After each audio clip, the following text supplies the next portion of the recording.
Bienvenidos a otra presentación de Aprendamos Lengua y Literatura. Hoy vamos a hablar acerca del texto expositivo. El qué, el cómo y el porqué de las cosas.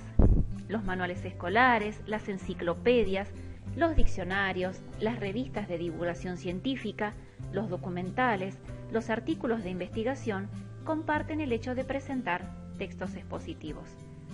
Entonces, los textos expositivos usan un lenguaje claro y preciso, buscan la objetividad y evitan expresar opiniones y sentimientos.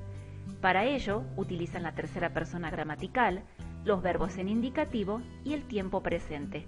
El registro es formal. Entonces, ¿qué significa exponer? ¿En qué situaciones lo hacemos y para qué?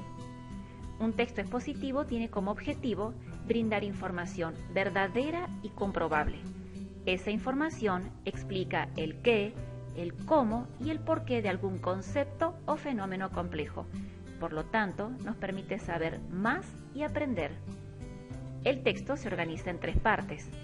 La introducción presenta el tema de manera atractiva. El desarrollo amplía el tema ofreciendo datos y reflexiones más específicas. Y la conclusión sintetiza o recapitula lo expuesto.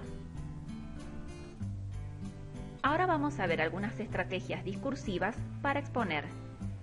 Una de ellas es la definición, y vamos a ver un ejemplo. La ballena franca austral es una especie de cetáceo que habita en el hemisferio sur. La clasificación. Entre los ñandúes hay dos tipos de subespecies, la americana, que habita en Brasil, y la andina, que habita en Chile. Ejemplificación. En la fauna argentina encontramos animales en grave peligro de extinción, por ejemplo, el yaguareté y el huemul, entre otros. Comparación.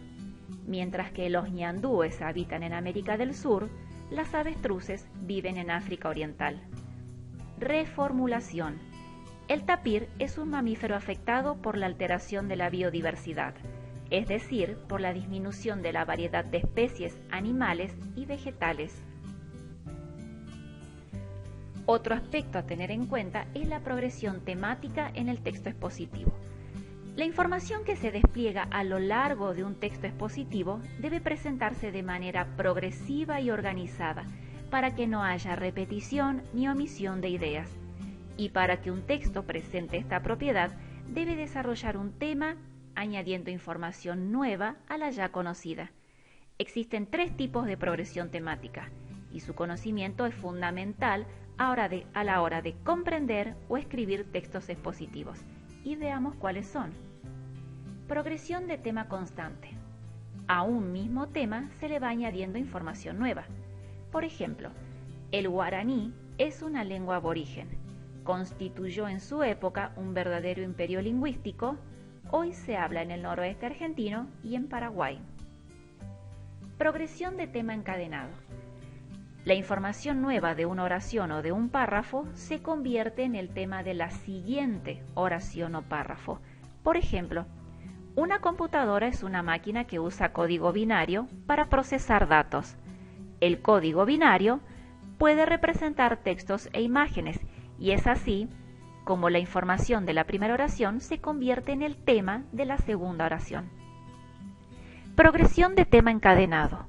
Un gran tema puede descomponerse en distintos temas parciales o subtemas. El cerebro está constituido por el hemisferio derecho e izquierdo. El hemisferio derecho se relaciona con la percepción. El hemisferio izquierdo se vincula con la capacidad lingüística del hombre. Los tiempos verbales en la exposición.